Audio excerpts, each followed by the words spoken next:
gelecek mühendislari festivalida turli davlatlardan mana o'zingiz ko'rib turibsizlar, ya'ni ishtirokchilar ishtirok etdilar. Bundan tashqari Nobel mukofoti sovrindori mana bugun ochilishida ishtirok etdilar.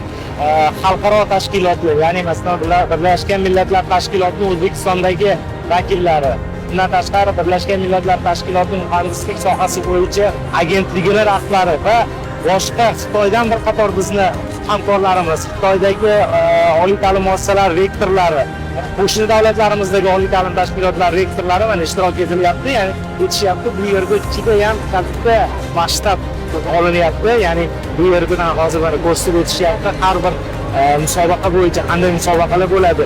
Tashqariga chiqsak, tashqarida bolalarimiz hozir tayyor turishdi, o'zini o'sha yasagan mashinalari bo'yicha eng kam benzin sarflash bilan qancha ko'p masofa yurib kela olishi ular o'zi yaratgani. Ya'ni bu juda ham katta birinchidan yoshlarimiz uchun imkoniyat. Ikkinchidan bu yerda katta sovg'alar berilyapti.